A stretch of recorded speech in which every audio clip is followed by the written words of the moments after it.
Well, Shaun, good to see you. Welcome to our You our guys too. wall printing chat.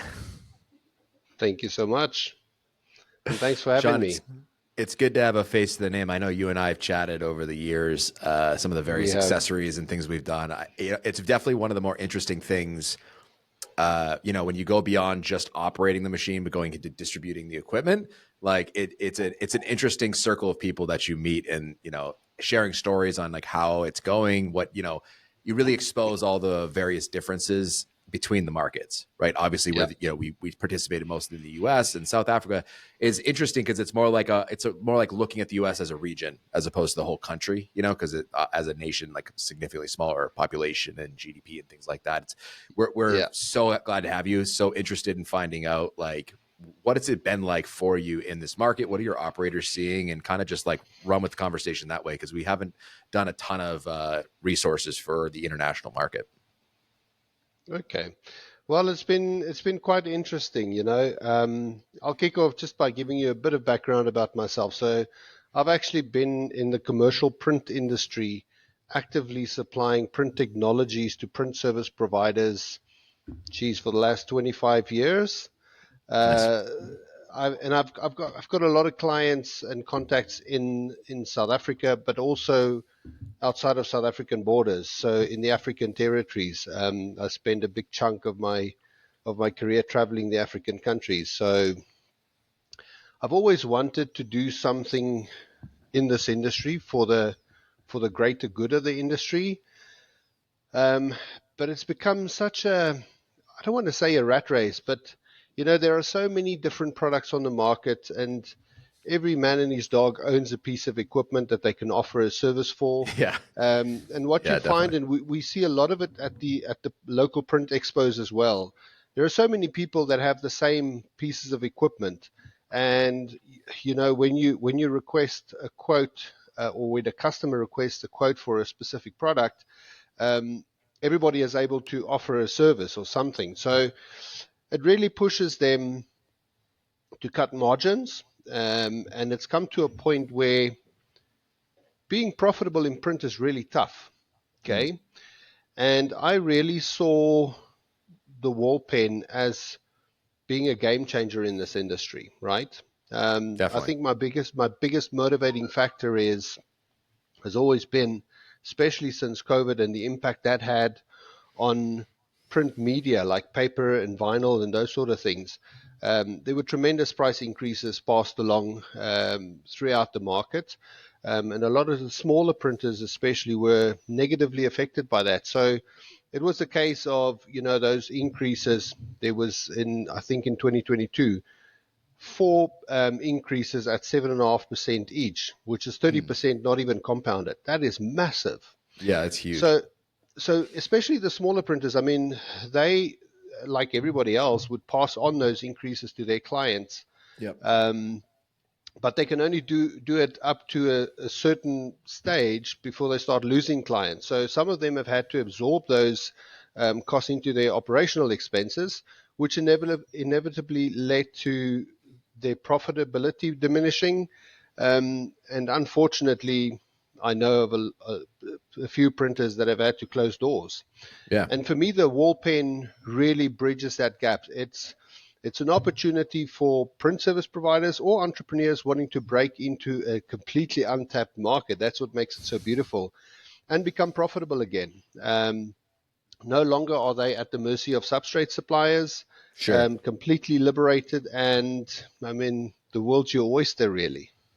So Shaun, it's interesting you sort of the approach you've taken to this whole market is great because it's actually kind of a unique one coming from the printing space, I would say. For the vast majority of the people that we've spoken to in the sign industry, in the vinyl industry, I would say I'm not going to say universal response because we've certainly like played in that space, but I would say the vast majority of them are sort of like, yeah, but it's not vinyl. It's like, yeah, no, Yeah, that's the point. Like that's exactly what we're doing because one of the things we've seen on vinyl, very similar to what you're describing, is like it is a commodity. I mean, really, anyone can buy one of these printers, anyone can print this stuff, and the differences to the customer on like quality, all the other things, value that you would project into that is kind of lost because you have to know enough about it to appreciate why. And unfortunately, I think everybody just gets caught up into that same umbrella of like all wall coverings are the same, all installs are the same, which makes it kind of a race to the bottom. You know, Yeah. before you get to the COVID increases and things, like it's a tough market. And you're competing with China, like you're competing with a bunch of macroeconomics that kind of work against you as you go in that space. And I agree with you. I think the wall pen is definitely a game changer. You know, and another thing I suppose on the way that you approach this that I really like is you're starting with the profitability, which like I don't know. Mark and I definitely started with the tech. It was like, wow, this is cool. And I think the most people when they see the video are like, holy crap, what did I just watch? Like that's insane. It's awesome that you started with being like, hey, this is a more profitable approach to it. And that's something that's consistent with a lot of the sign shops, vinyl people that have integrated this technology is they do agree once you make the shift over to it, it is, you know, we've heard numbers thrown around like 30-40% more profitable. So that's great to hear that translates as well. Yeah, I also Yeah. think one of the trends that we see in the printing space as prices go up is the market becomes less competitive in that people just stop getting printing done. It's not as if they're going to go somewhere else because everybody's having to raise their prices, like you said. So the whole industry's base price is higher, which just makes getting any sort of graphics done uneconomical for a small business. And when you have something like wall printing and the wall pen, you know, you're able to drive some of those prices down, and you've now opened up a floodgates of people who have been waiting on the sidelines for something that they wanted to get done in their office behind their lobby desk or whatever, that they now have an opportunity to do so. Very true. And Mark, I can say the same thing we've pretty much experienced in South Africa as well. So my initial thoughts was with my experience in the industry and having so many contacts, I mean, naturally those would be the exact people I target with us. Yeah. And it's suffice to say, out of the number of machines we've sold to date, only two of them are from the print industry. The rest are completely outside of the print Yeah, industry. it's funny that, right? Like it's almost like you start down that path. Like we always use the horse and carriage to the Model T Ford. It's like all the sign shops want is faster horses. You're like, you don't understand. This is different, right? Yeah. And I think that's it's always the biggest challenge. And maybe this is a good segue into this. How do you find, like we find the vast majority of the sales process, no matter where you touch this, whether it's the service, the equipment, the artwork, whatever, is the biggest hurdle is educating, right? I call it flat tire syndrome. It's like people, when they get a flat tire, need to go fix it and they know who they're looking for to get that done, right? For us, there's no absolute need for a mural, something that Mark was commenting on, right? And then even if there is, like nobody knows, we barely even scratched the surface of getting people familiar with this technology. So education becomes this massive hurdle of like, first you're explaining what it is you do and why it's better before you can get to like what you can offer them and the price. Do you find that that's similar in your market as well? I would say it depends who your target market is. Okay, interesting. It really depends. I mean, everywhere you walk around, you see blank, empty walls, and Yeah. Yeah, true. it's all about, I guess, pitching the value proposition of having like a success quote in a brainstorming room or in a boardroom or whatever the case is. I've got one of my clients; they are extremely successful with the wall pen. Um, Nice. so much so that we're in talks. I mean, a mere 9, 10 months after they bought their first machine, they're talking Yep. about getting more machines. Yeah. Simply, Nice. simply because if you called them up today and you want to make a booking for a mural, Yep. guess what? You're going to wait 2 months for that mural to be done at your facility. That's how busy Wow. they are. Wow. Yeah, and we're seeing instances of that repeating itself with other clients as well. We've got one machine, for instance, in Namibia, which is a small country outside of South Africa. It used to be part of South Africa back in the day. They're doing pretty well, but it's also the only machine in the market. Sure. And getting back to my first statement is it really depends who you target. I mean, Hmm. there are going to be instances where you target a specific vertical and there's just no interest whatsoever. Sure. Um, but I guess it's how you approach things as well. Is that one customer finding a kind of a honeypot, you know, a market that they've targeted that's keeping them busy, or are they broad based and, you know, targeting a whole bunch of markets and everybody's interested? Yeah, they're definitely targeting more than one or two different markets. I think a lot of this has got to do with this guy's ability to sell. Nice. Yeah. He's an extremely likable guy. He's a big guy. He used to play rugby, right? And That's, sure. rugby is a big sport in South Africa, and he's also been involved in coaching cross border in France for a number of years. You just have a conversation with this guy out of nowhere. It can be the first time you meet him. I guarantee you'll see him very soon after that again. He's just extremely likable, but also the way that he thinks and the way that he approaches things makes people want to come back and continue the conversations further. Man, I'd love to buy the secret sauce from that guy. Like Yeah. that sounds like something I'd like to sell. Let's just jar that up and sell that, because that's probably the number one thing that, you know, we say with anybody going into this space is like, dude, we can teach you the tech. Like you could be the, like, not even understand how a smartphone works. And like, that's still simpler than teaching you the art of the sale. I mean, if I had to choose, I would choose salesman over technical expertise, which is sort of counterintuitive, I think. You know what I mean? You think like you're buying a machine, you need the expertise. It's the other way around. Shaun, before we get too deep into this, I'm curious, just comparing the markets, your best customer, the one that's so likable and everything like that, what would you guess in US dollars? What do you think he's doing a month? Let's throw some numbers at this. Just curious what you guys think you can charge. We certainly can get a premium here. What do you think in South Africa? So I can USD. I can give you a dollar value Sure. in a minute. So I would say about $8,000 to $10,000 a month. Nice. Yeah. Oh, that's great. That's right in the sweet spot of where we think, 6 months into a job, owning a machine, 6 to 12, you want to be doing that organically. And then with bigger clients, you want to do a combination. I think it's definitely worth noting the difference in the dollar about like the currency exchange rate. So it actually reflects a lot more business in South Africa than it would in the US to get to that. What is the name of the South African dollar? What is that called? The rand. It's a South African rand. So rand. $8,000, you're looking at roughly 150 to 200,000 rand. Now, to put this into perspective, if you look at Europe, for instance, right, they charge, or their charge rate per square is 230 euros. I wish we could charge that in South Africa. The reality, unfortunately, is our customers are charging around the $80 to $90 per square meter. So that's $8 to $9 a square foot, roughly. Yeah. Which is a lot less, I reckon, with what you're able to charge in the US. Yeah, we start at $20 a square foot and lots of guys we find are going upwards of 45. And it's because, and it's funny because this has been some of our recent conversations with, as we're going through the sales and things, is like you got to be careful on pricing individual murals against like a volume play, right? Because like we're not saying an entire airport's going to take that price. Like actually, probably unlikely. Absolutely.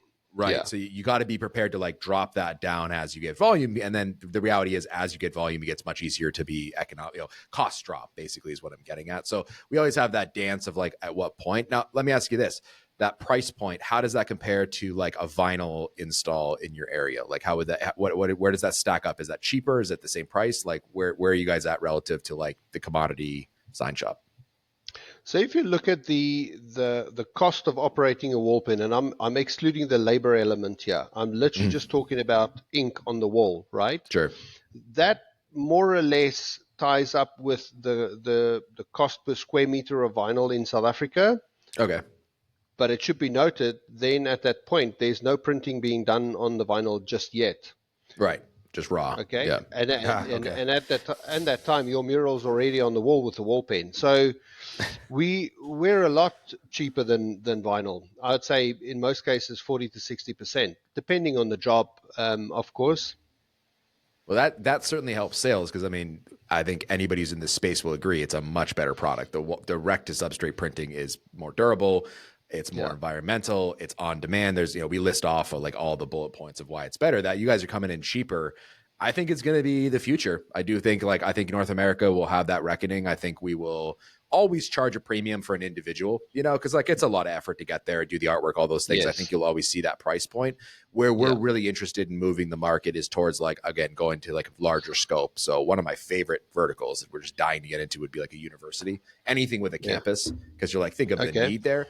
Yeah, but like, once we're looking at that price, I think we will be looking at $10 a square foot and under to like just be ongoing printing there. And I think you can still make money doing that. I think you just have to get clever about, labor and other things that kind of go with that.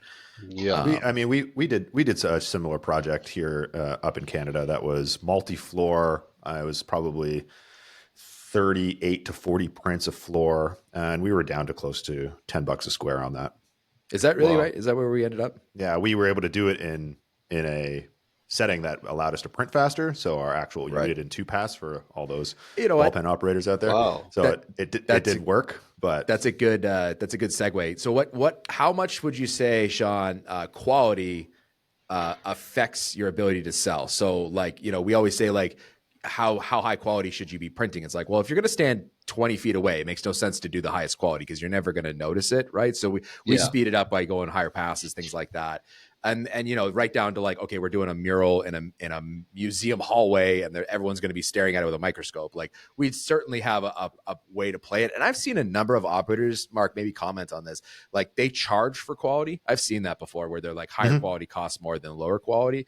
Even if you're not explicitly stating it, like obviously it's going to change your timeline and how difficult it is and what the expectations are. How does that play a role in where you guys are? Would you find yourselves doing logos? Like what are you guys even printing?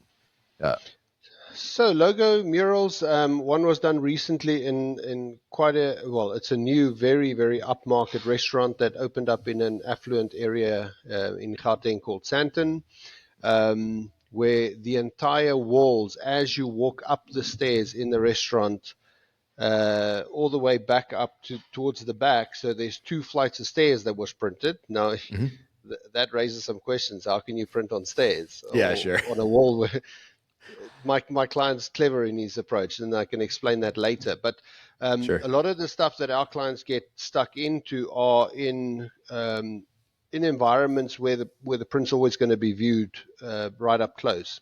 Okay, we would only ever advise our clients to print in 2-pass mode if it's going to be a chromatic board of some sorts that's going to become a shopfront sign. So it'll always be viewed from a distance. Now, what Right. we found. I remember 2 years back, we were exhibiting at quite a popular exhibition in Gauteng, where I printed a Porsche logo, quite nice and pretty big, and I ran the same logo in 4-pass as well as 8-pass, and even the most solid industry veterans couldn't tell the difference with regards to which one was printed in which speed. So we found that you can definitely run images at a faster speed and still get the same quality as an 8-pass, but it's subject to the colors in that image, because your darker colors you can run faster. It's the lighter colors and gradients that tend to want to go slower. For So sure. all of our Gradients. customers are printing for an 8-pass. yeah, it's Nice. it's a more ink conversation. The darker colors end up having more ink, which hides some of the imperfections that you'd get. And so for people who are watching that may not understand the technicals of the pass terms and all of that, it's basically a printer quality settings. As you increase your quality, you generally decrease your speed. This is across the board for any printer. And so finding that sweet spot for the customer and for your operations is critical. And it's definitely something that we see. It's part of the operator's dilemma. It's like you always want to have the highest quality, but your quality standards are going to be different than your customer's quality standards. And if they don't have a benchmark for what they're comparing it to, then perceived value can be achieved, we've found, generally at a lower setting than most operators would be comfortable to print at. And quality, in my mind, for as far as customer perception is concerned, is always metriced on whether or not you get called back for another job. So if you've done a good enough job that you get called back and they want to hire you and enlist your services again for a second time, then you've hit the threshold of quality that is going to ensure that you're going to continually get repeat revenue. And I have been amazed, even at myself. It was something that I always challenged with when I was printing was, strive for the highest. I'll spend 3 times as long on site if I have to, knowing that I'm going to get like the best. And as you start playing with that line, it becomes pretty evident that what you're offering is an incredible service, and people are pretty happy with what they're getting. And A good way to think of it multiple jobs. is like you're picking out a TV at Best Buy or something, right? And it's like, oh man, that's way clearer than this one, right? But it's like, dude, if I take that and put it in your house, you're never gonna. It's not like, wow, that's way worse than I thought it was. That's just not how how you think of it. And so, yeah, it always comes up with us as like another big question comes into like fading. How much is it gonna fade? And I'm always like, look, like how new is this sweatshirt, right? You're like, well, it looks fine. I don't know. I didn't think of that, right? Well, the second I put it up next to a new one, you might be like, yeah, it's a little faded, it's a little whatever, but it's like, yeah, but until I do that, so how often are your prints going to go side by side like that? You know what I mean? That's the first question, let alone is it going to matter? Like this print behind me, if it fades, it's probably going to look better because it looks more like it's supposed to, right? Sort of the grunge, on brick feel. So it's a very interesting discussion, one that I think as you get into the space, you got to get used to, that it's very subjective, and establishing a benchmark is super important. Let's get back to what you were talking about there. Oh, go ahead, Shaun. Yeah, go ahead. Yeah. No. So I wanted to say there. So sometimes we can also be our own worst enemy, right? With me, particularly the experience I have in the industry, and I've got a trained eye, and I can spot things in a print or flaws that no one else would ever even notice. Right. And sometimes it's difficult to step back from that. Because your customer is most likely not even going to notice it. But vast majority don't. Yeah. Yeah, our approach is always that, and I give my customers, I train them to a certain extent, how to differentiate between a good or a bad print, and how to look for small things that no one else would really be looking for. But at the end of the day, if we as operators are happy with the print, chances are your customer is going to be over the moon. Yeah, exactly. You always bet above what your expectation is, right? Yeah. We got this phrase that we use also, is like, you ever heard of the phrase like, don't let truth get in the way of a good story? Oh yeah. Right. It's kind of like that. It's like, don't ruin this for them by pointing out the flaw that they don't see, right? All of a sudden now that's all they're fixating on, right? It's tricky. As an operator, you always want to make sure you're hitting the best. There's no doubt about it. That's good operators, right? But it's like sort of like over tuning your guitar. It's like, man, just play the song. Like, people like it. It's not, most people aren't going to hear that, right? Yeah. Nice. Let's jump back really quick, because this sort of ties into another question I've got on your operators and how they function. You were mentioning that one of your operators was quite clever on the way that they do the stairs. Now, are most of your customers owner operators, or are they do they bring employees in? Like, what would you say the common is, and then tell us about what sort of their troubleshooting on site is like, with respect to both, if they're either an operator or they use employees.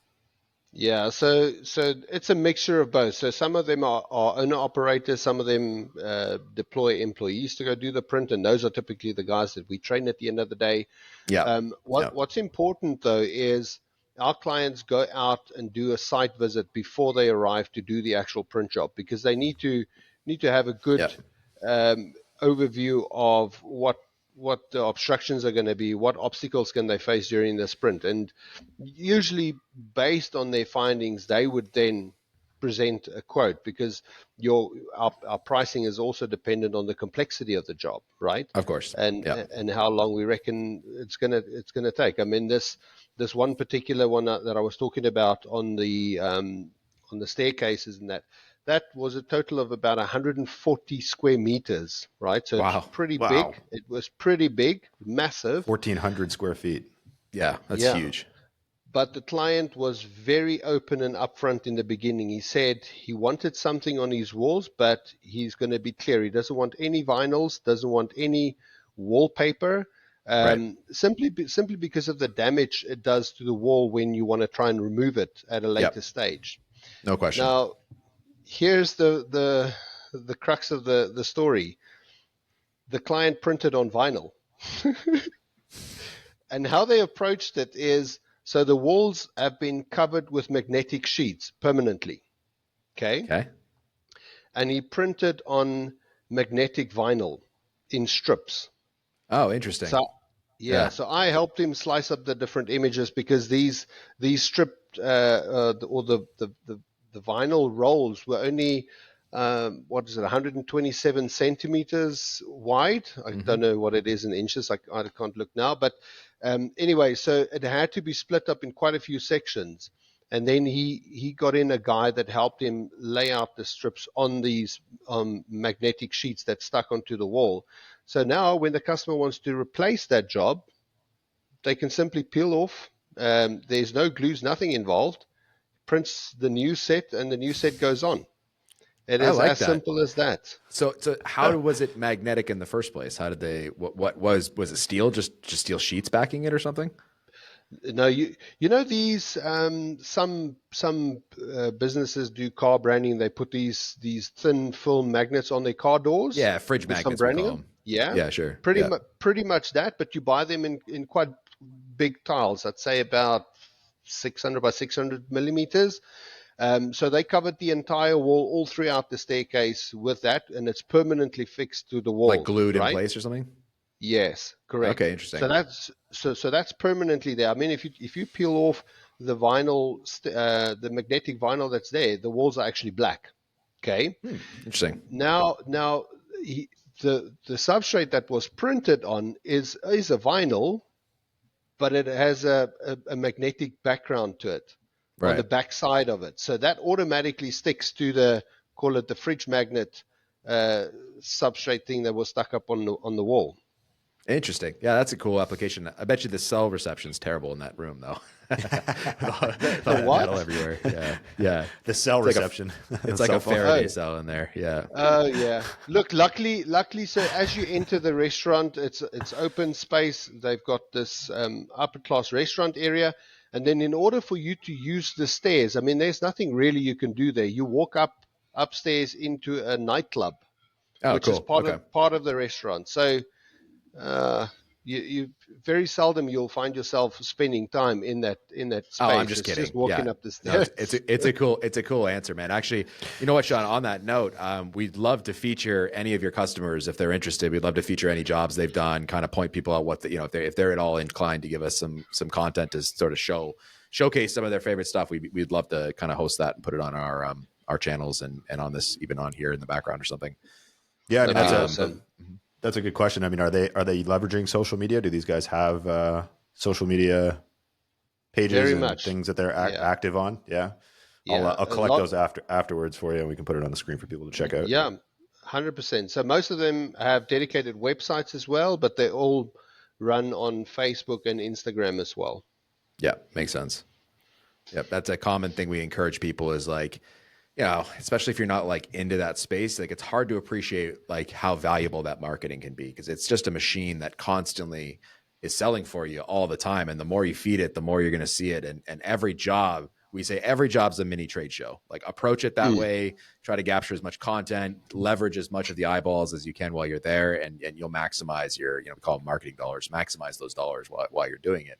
Especially if you're first starting out. This is a common question our operators get. Do you guys do free work? Like, do you ever do promotional stuff in South Africa? Is there anything that like especially when you're first getting started, people are trying to get their Mm. book of business built out?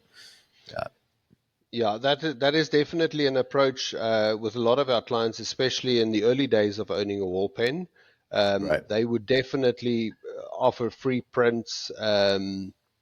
With some conditions to it and whatnot, but it's all about them being in an environment where they actually need to perform and they need to Right. put up a mural on a wall. So it's giving them that exposure. So generally they arrange with the client, look, it's their first rodeo with this machine, or it's early Right. days at least. They'll do a print for free, but if anything goes wrong, the customer just has to repaint the wall and they'll give it another try.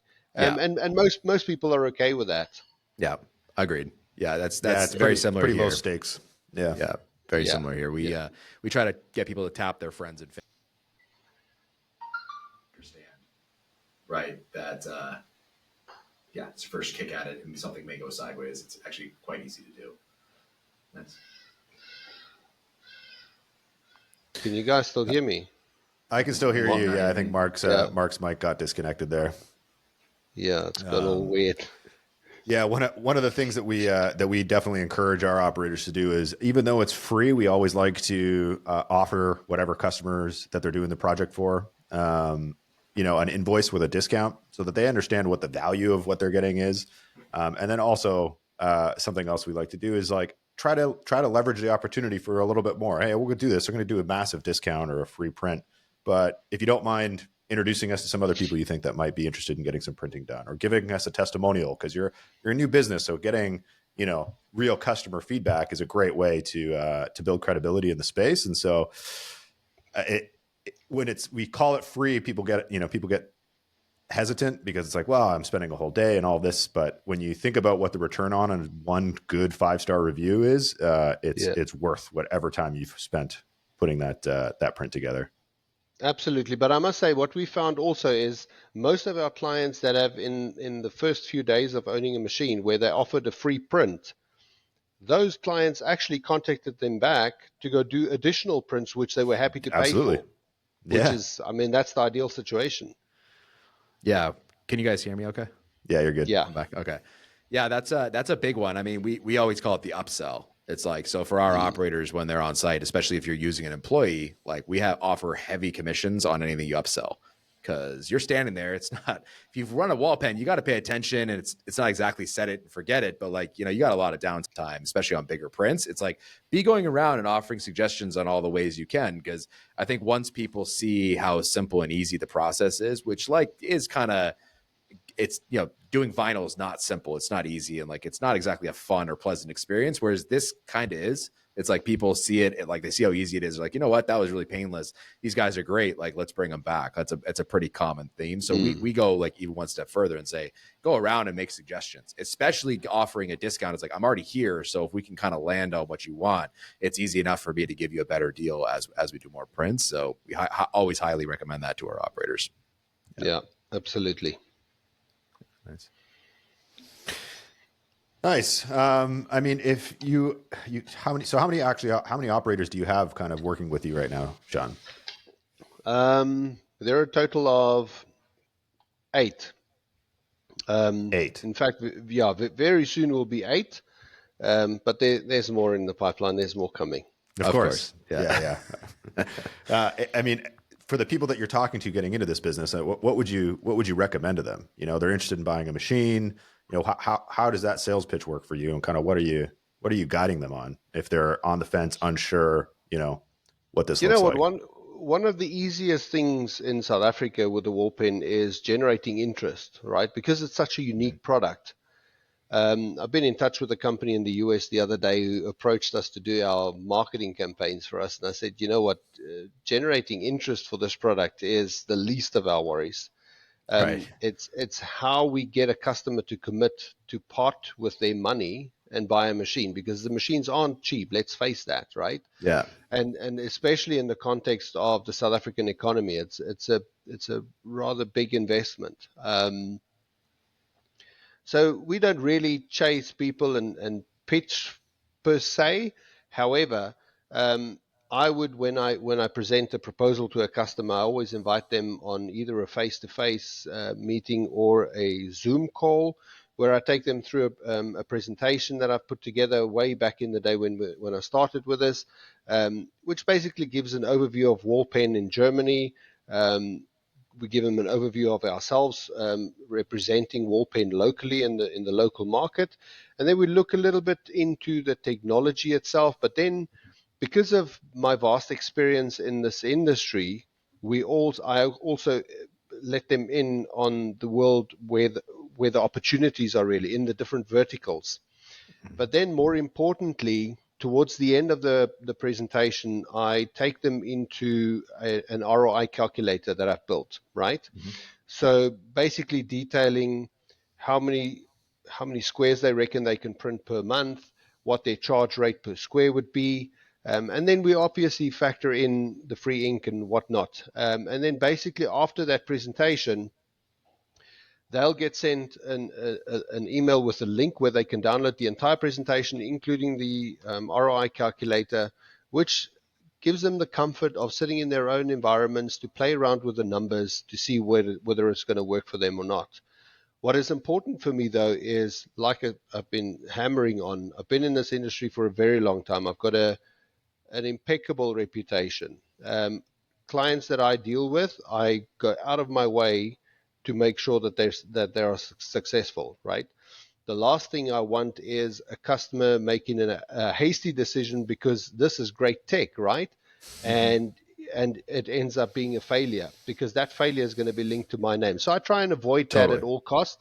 I'm not running around and selling to any man and his dog. I've got to have the comfort as well that, you know, this customer's got his wits about him. He's got a business plan. He's got a strategy. He knows how to execute that. And I must say, all of my clients as well. We almost become friends because Right. Yeah, sure. I mean, it's almost a hand on the bladder type approach for me with my clients, because I will do whatever it takes to make them successful.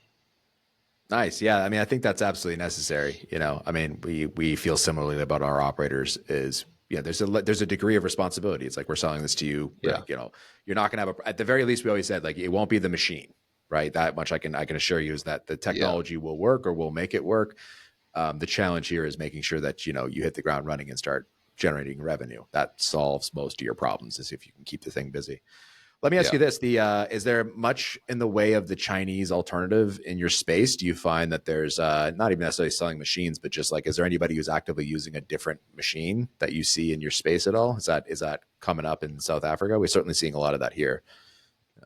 That's definitely sticking its head out in South Africa. In fact, when I started this business in August of 22, when we started marketing and so forth, I received calls out of nowhere from two guys that owned Chinese wall printers in South Africa that was bought in the previous years, like 2017 and Sure, 2021.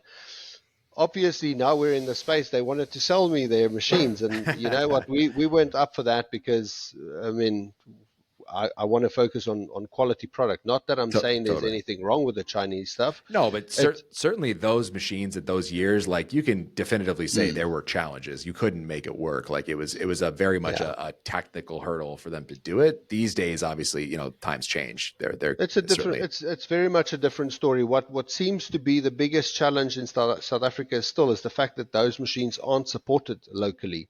Yeah, and I can see that. From sure. Trading between South Africa and China, I mean, you've got massive time differences. Language barriers are a challenge as well. There are one or two clients in South Africa that operate on Chinese wall printers, one of which came to see me with the wall pen, and they were ready to make an investment on the wall pen, but they ended up buying the Chinese product. And I can fully understand that. And it's no hard feelings. At the end of the day, they invested in line with what their funds allowed them to do, right? Yeah. What is sad though is I've been following this person for a while now. They kicked off with a website, social media page, getting out there doing marketing, but I don't see any posts of actual jobs done. So that's the ticket, isn't it? Yeah. We see the same thing, man. Yeah. Within 3 to 6 months, those machines are redundant. I mean, you can't fix them. How do you do that? Now, the beauty about the wall pen is, I know for a fact there are clients across Europe that are to this day still using the very first machine that was launched back in 2015. Right. Yeah. And that for me is it's an important thing to keep in mind, especially when you're spending this kind of money to build a business, right? Yeah. Yeah, there's no doubt about it. That is the critical decision when you're going, any advice to anybody thinking about a machine is like, your upfront is one factor that you've got to consider, but more important than that is your ROI, right? Like, it doesn't do you any good to save all this money if you can't get any money back. It becomes a money pit either way you look at it. Absolutely. Yeah. And it is unfortunate. We do see a common theme there. Now, who knows what's going to happen in the future, what's going to go on forward, all those things. We've actually got one of the latest and greatest Chinese printers in our shop here. And for the first time, we're going to be doing a side-by-side of like, we've got a ton of experience with wall pen. This is supposedly the new Chinese tech. Like, let's do it. We know a ton about it. Let's put it together and say, what does this go? And one of the things right off the bat we can tell you is like, it's significantly slower. That's for sure. Like, guaranteed. It does. It's not that it's a bad quality, and there's a whole bunch of other things we're going to run it through its paces, but like, it's 2 or 3 times slower on a side-by-side right off the bat, which is interesting. It's one of those things that's like, it doesn't sound like a big deal until you've got those 14-hour days ahead of you, until you start like saying, like, how much time are you actually spending on site to make this thing work? It's like, it all sounds gravy until you're standing there for like hour 10. And you're like, God, I wish this was faster, right? Like those kinds of things. So something to consider for sure. No, wall pen's a great technology. Kind of always has been. It's always been a leader in the space. That's certainly why we sold it for as many years as we did. Is you just don't feel right about selling something that has problems or isn't going to work in a certain amount of time. Absolutely. Wall pen's always stood by their product and done a great job about that. And picked great local representation, especially a testament to Shaun. We agree. It was always having somebody nearby was one of the best sales Yeah. features of any tech, right? And wall pen being one Yeah. of them. Our customers Can love imagine. knowing the fact that there was local rep, and I think people in key markets that serve customers the same way that you do are going to succeed. I mean, I think you could sell probably anything and succeed that way, because that's, at the end of the day, what people want to know is that they have someone to call if something goes wrong that's going to fix their problem. Yeah, definitely. Absolutely. Yeah. Nice, man. Well, is there anything you'd like to add to the people in South Africa, the South African wall printing market? Any other thoughts? Yeah, look, it's still very much. I mean, even though there's a number of machines operating around the country, it's still very much an untapped market, which prior to us starting this has never been in existence. So slowly but surely, we've been opening up this new revenue stream, new opportunities, and our clients are starting to reap the benefits. This very client that did the upmarket restaurant in Sandton, he is partly reason also why they're looking to get more machines, and it's going to be a phased approach. There's a lot more machines coming. He's just signed a contract, believe it or not, for the next 5 years, 23,000 square meters that he has to print. So Wow. that's close to 400 square meters every single month, guaranteed for the next 5 years. Now, if that's the sort of opportunities that are floating around there, you don't want to miss out. Yeah, You don't definitely. want to miss out. And if you start getting the bug, you're gonna start seeing white walls everywhere. Like everywhere you go, all you're gonna say is like, "Man, we live in a much more sterile environment than I ever attributed." Until once I saw what we could do, it's like, man, why is everything just white drywall everywhere I go? You know? Mark, it's Yeah. exactly, you hit the nail spot on there. So it's like when you're in the market for a new car, right? Yeah, You go look at yeah, this car, and once you've looked at it, you see them all over on the roads. It's the everywhere. Yeah. exact same thing. Yeah. Yeah, I agree with you. I think that's one thing that's been always been fascinating for us in this space is like the applications. There are so many. You know, we've come up with that product we call the easel, right? Which we call it the Yeah. off the wall stuff printer. It's like, well, we Mm. print on doors. Actually, surprisingly, is one of our biggest contracts we got. It's like, who would ever print on doors? You ever even heard of that? It's like no one would ever bother taking it off its hinges, bringing it all the way to a sign shop, printing on it, and then I mean, that just sounds like a lot of work. Whereas for us, we could do it right on site. So what I think you'll see also is like this opening up of places you would put graphics and ways you would do graphics that you otherwise wouldn't bother, because you know traditional graphics either don't look good, doesn't make sense, too hard, too expensive. Like there's a whole slew of things that we're not doing in the market that we feel strongly is gonna come out of this. Is anybody? Let me ask you this: is anybody using this printer as just a regular flatbed, like a low cost sign shop? I mean, we've often said you could treat this like a vertical panel saw. You know what I mean? You have all this space savings. You can set up your garage. There's no reason you couldn't print a 4x8 sign for somebody. There's absolutely no reason. Really, you could never bring it to a wall ever. It could just stay in your space. It's still a fantastic technology and still could generate revenue. Is anybody doing that, or at least doing a hybrid model in your area? Yeah. Most of our clients run a hybrid model. Yeah, nice. So with it being a wall printer, they'll take it out to businesses and go Yep, print directly on walls. But in some cases, there are requests to print on foam board that's going to be installed in tight spaces where the wall pen wouldn't necessarily fit, or where the right. requirement is to have the print stretch from the ceiling right down to the floor and from the corner of the wall to the corner of Sure. the other wall. And the customers, where in such cases where they're still adamant they don't want to go wallpaper. Right. So yeah, very much. I mean, I've actually got a customer in Johannesburg who prints on leather, so pre-cut leather, that will eventually become a leather shoe, where they print it. It Cool. is Yeah. amazing. I tell you, What a random application. Yeah. it's insane. So yeah, most Yeah. of our customers have got some form of a wall pen easel, Yeah. just to help out when they need to do those odd things. Yeah, I'll tell you what, two of our favorite jobs that we've done or heard of. One of our customers did concrete floor tiles. They were like 2 feet by 2 feet, and they literally just like it was already laid down. They went piece by piece and like picked it up, printed, put it down, picked it up, printed, put it down, and did like what was it Wow. called? It was like 6,000 feet or something. 6,000 square feet, so Yeah, 600 square meters of flooring, and they just like concrete floor Wow. tiles. kept rolling through. But Yeah. it's the only way to Wow. get like the durability you need on the floor, right? That's like traditional vinyl and stuff isn't going to work, not without like some crazy epoxy or something. But I would say one of the biggest ones that I push here in North America that I think kind of everywhere that's a really great application that you don't really see would be restaurant tabletops. putting patterns. Like they're always looking at ways of freshening up their space. They're looking at low cost. And like, again, it's what, like a door, like you're never going to bring that over to a sign shop. They're not going to receive 50 tabletops that they got to print. Yeah. It's just like way too much effort for the cost. Whereas for anyone with a wall pen, it's like, dude, I can do it there. I can, there's lots of ways that you can do it. And it's like, wouldn't be particularly expensive. Once you set up your easel, it's actually pretty straightforward printing. It's certainly easier than a wall, I would say. Gives you a lot more room. Yeah, we did 35 tables, and he was a cabinet maker, so he was the one who built the tables, and then the client asked him to put graphics on it.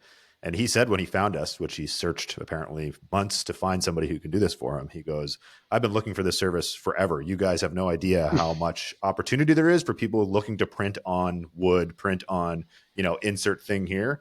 And so every time he saw me, he's like, you got to start running ads. You got to start running ads in these, for these applications, because there are people looking for this. So it's one of those things that we're, which I'm sure is why Mark asked, we're hoping to find somebody out there who ends up tapping into that market, who buys a wall printer and it never leaves the shop. They've got this, they're in their garage and they're able to just, churn through product. Yeah. I think there's an Etsy play there. I think there's a lot of opportunity to do it, just a print on things application. So it's, because it's one of our favorite, sure. It's one of our favorite differentiators of like, why is this just, I think the word is disruptive, because I think on-demand portable printing is disruptive to the sign and vinyl industry. One of the big reasons is because, once the machine's paid for, no small feat, but like once it is, like you don't have to carry really any overhead. There's no brick and mortar. You don't have to have employees. It's actually, when you look at it, it's a very low risk business, all things considered, because like you could just be a weekend warrior and do like $1,000 a weekend. It's like, you'll pay that off. And I mean, if you just stay busy on your weekends, it's like under 2 years, you'd be paid off. Plus then you'd have your asset to keep producing things. Yeah. So, yeah. Yeah. I have a client that he's got a day job, 9 to 5, and he basically runs his wall pen in the evenings and on weekends. Yeah. Which is great for that. I mean, if you're looking for some way of doing it, I don't know.